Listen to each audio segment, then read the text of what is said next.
Hi readers, welcome back to my channel, Lila Wanders and Reads. Lee here with something completely unplanned that should not at all be surprising. And first of all, I do have my ring light on today because it looks, if you look and see how it looks kind of dark behind me, it's barely 5 p.m. and it is gray and gloomy and has been all day, so I thought I'd shed a little light on the situation.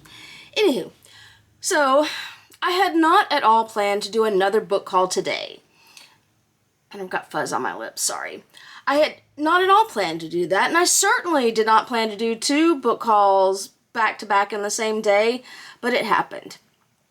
Originally, I was considering doing a review of Giovanni's Room, but instead I decided I'm going to record it tomorrow, my week in books. I'll just talk a little bit more about that. But here's how this happened. Yesterday in internet time, I published a Black History Month book haul, which was intentional. I intentionally went out and hauled for Black History Month, even though I could have hauled from inside my house, and I will do that next week, probably. But so one of the books that I chose for that was And So I Roar by Abidare. And I'm reading about it, and I missed this part right here, totally. So I'm reading the summary on camera, and I get to this part where it says, and Dooney will learn that her louding voice, as she calls it, is more important than ever. So after the video's over, I glance at the back of the book, and I'm like, her debut novel, The Girl with the Louding Voice, and I'm like, is this a sequel? Is this a sequel? Yes, ladies and gentlemen, it's a sequel. So, naturally, I got online to see if my Barnes & Noble had The Girl with the Louding Voice, and they do. I had not heard about this. I don't really stay up with the Read with Jenna books, unless I see it in the store, and then I know. That's how I know. But naturally, I read a few pages online of this, and I decided I had to get it. I will read about this in just a second. But while I was there, I ended up with 2 books that are both in the DA section of the Barnes & Noble. I don't even know how it happened. I don't know how it happened. It just happens. Sometimes things just happen. And then later on, I went back online to see if they had a particular book that I had looked for when I looked for this, and they did have it. I just couldn't find it. It wasn't in the places I thought it would be. So I ordered it to pick up, and along with another one that I'd had my eye on. Anywho, that's how 2 accidental book hauls happen in one day. But let's talk about The Girl with the Louding Voice, which actually I want to read right now, but I'm reading The Changeling right now. And I will put this up to probably read real soon. Okay. I'm going to actually just start with the blurb. I usually don't do that. The blurb that the publisher, I guess, wrote about this. The remarkable, inspiring story of a teenage girl growing up in a rural Nigerian village who longs to get an education so that she can find her louding voice and speak up for herself. The Girl with the Louding Voice is simultaneously heartbreaking and triumphant. Is a simultaneously heartbreaking and triumphant novel about the power of fighting for your dreams. Despite the seemingly insurmountable obstacles in her path, Aduni never loses sight of her goal of escaping the life of poverty she was born into to build the future she chooses for herself and help other girls like her do the same. Girl, not so bright. Okay. Her spirited determination to find joy and hope in even the most difficult circumstances imaginable will break your heart and then put it back together again. That's what Jenna Bush Hager says. As Aduni shows us how one courageous young girl can inspire us all to reach for her dreams and our dreams, and maybe even change the world. So, if you didn't watch my video yesterday, that posted yesterday, The sequel to that is And So I Roar, which is about a completely different girl, Tia, who accidentally overhears her mom and her aunt having a conversation, and they, a secret that her mother's been hiding for 2 decades. Then, a few days later, she comes home, and a Dooney is lying awake in Tia's guest room. She escaped from her rural village in a desperate bid to seek a better future, and has found refuge with Tia, who helps her enroll in school. Dang. I guess Dooney didn't find her dreams in this one. I hope it didn't end on a cliffhanger. If not, no worries. I've got both books now. Anywho, next up, I really wonder if it was misplaced.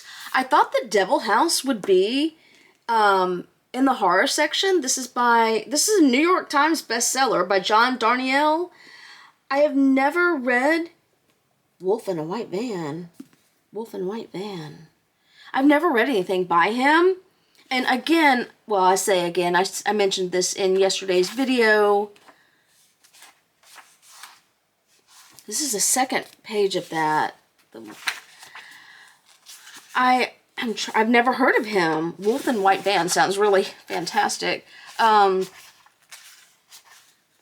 trying to find, this was copyrighted 2022, originally published in 2022.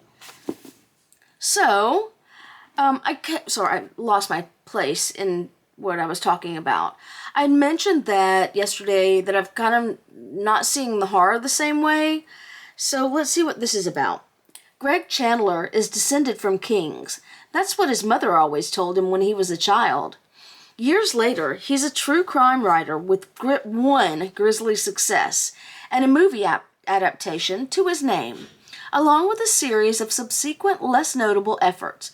But now he's being offered the chance for the big break, to move into the house where a pair of briefly notorious murders occurred. Apparently the work of disaffected teens during the satanic panic of the 1980s. Chandler finds himself in Milpitas, California, a small town whose names ring a bell. Whose name rings a bell. His closest childhood friend lived there once upon a time. He begins to research into the murders with diligence and enthusiasm, but soon the story leads him into a puzzle he never expected, back into his own work and what it means, back to the very core of what he does and who he is. Somebody from the Los Angeles Times says it has all the gross-out hallmarks of horror and true crime, while also questioning the moral implication of the genres.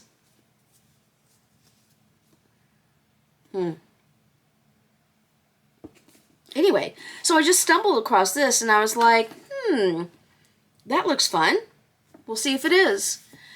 Next up, again, completely not even something I was looking for. I don't even know if this is a genre that I had expected to read. I've never read any Fiona Davis before, but The Dollhouse looked fun and light. And let's see what it's about.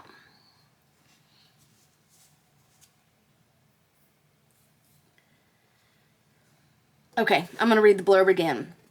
Fiona Davis's stunning debut novel, okay, well, I guess she's written some others since, pulls readers into the lush world of New York City's glamorous Barbizon Hotel for Women, where in the 1950s, a generation of aspiring models, secretaries, and editors lived side by side while attempting to claw their way to fairy tale success, and where a present-day journalist becomes consumed with uncovering a dark secret buried deep within the Barbizon's glitzy past.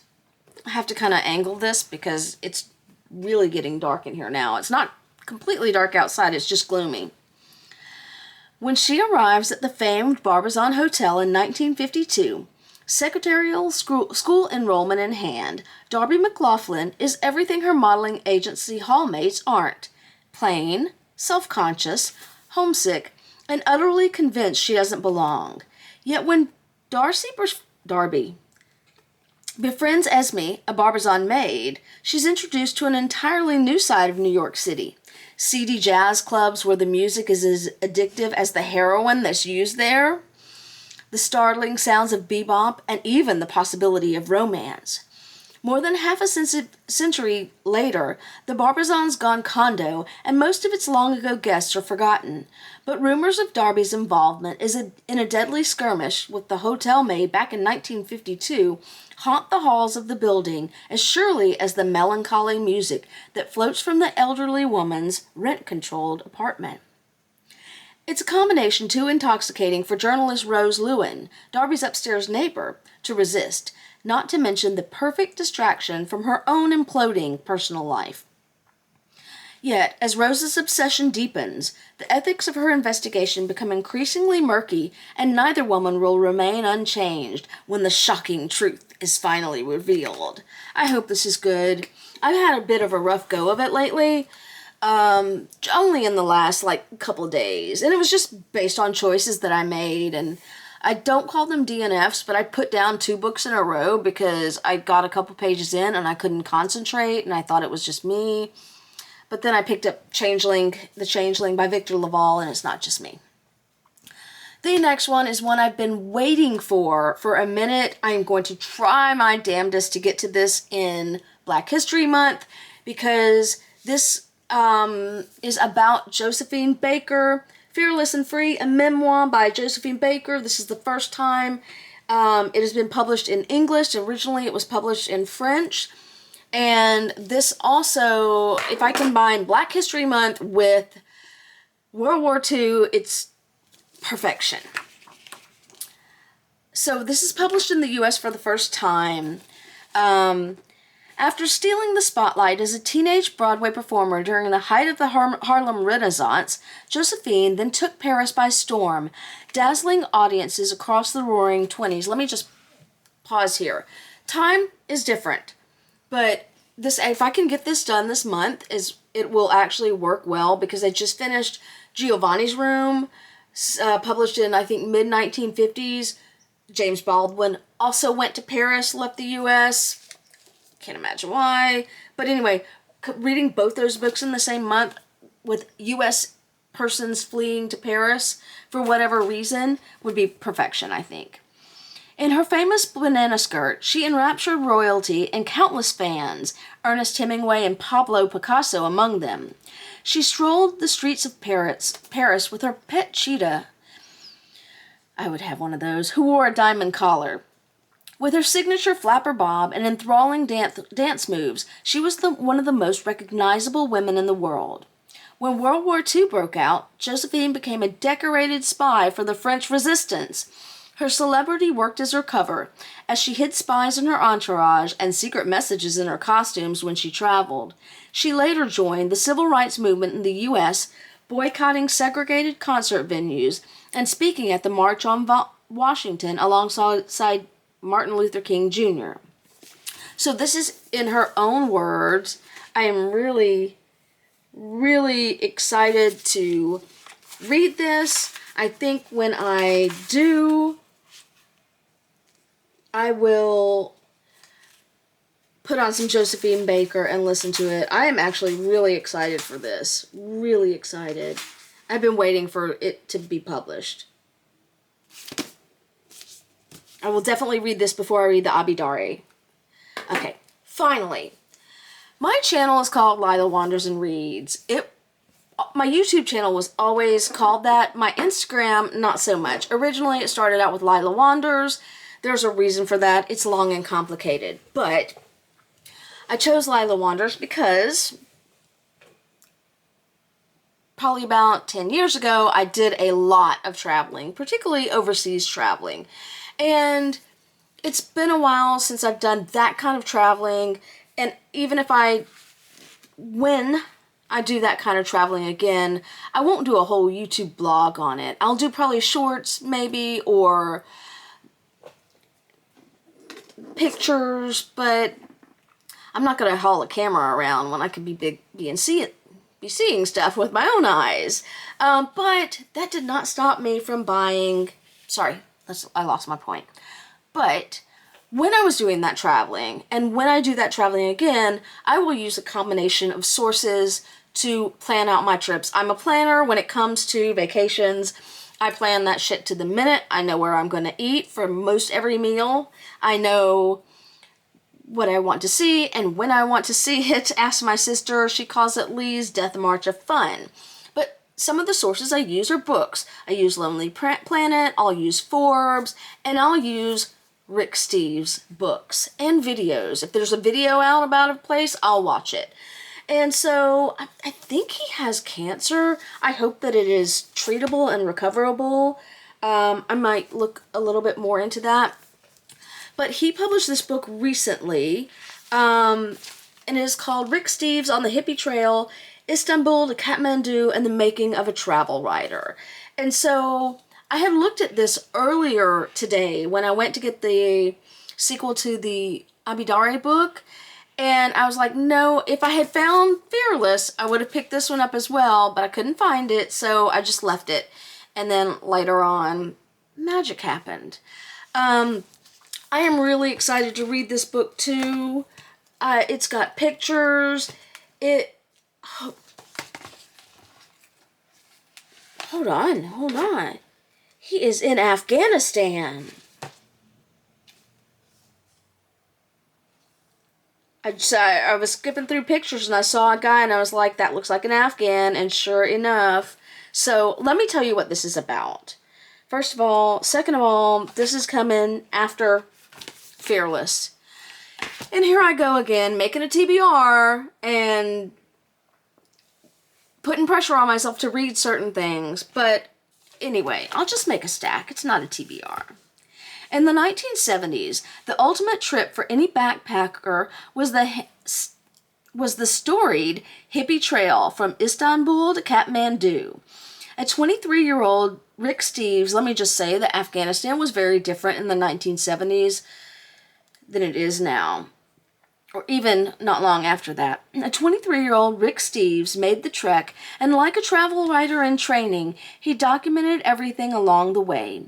Jumping off a moving train, making friends in Tehran, again different now, getting lost in Lahore, getting high for the first time in Herat, battling leeches in Pokhara, and much more. The experience ignited his love of travel and forever broadened his perspective on the world. This book is an edited transcription of Rick's journal and travel photos with a 45 years later preface and postscript reflecting on how the journey changed his life. Stow away with Rick Steves on the adventure of a lifetime through Turkey, Iran, Afghanistan, Pakistan, India, and Nepal. You know Rick Steves. Now discover the adventure that made him the travel writer he is today. I'm really looking forward to reading this.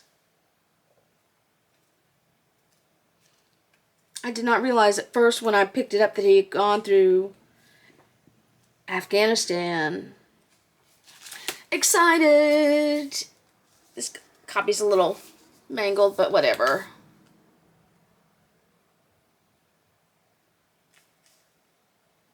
I'm going to read the back, sorry. So this is July 14th, 1978, a journal entry. I feel like I'm doing something big. Having finally finished what seems like a lifetime of going to school, I'm so ready to move on. But I can't imagine what will follow. It just feels right to pause and to take a trip, a long one. Europe is a well-worn pair of shoes, very comfortable. But as a traveler, I need more. Something to wallop my norms. A need to experience India has burned in my heart for years. But I've always found excuses to cancel and just do Europe again. How much money did he have? I think I was afraid. Finally, the plans have been made, and that's where I'm heading. The road to India is a long one. Anywho, that is my accidental book haul. And if you've read any of these, I'd love to hear from you.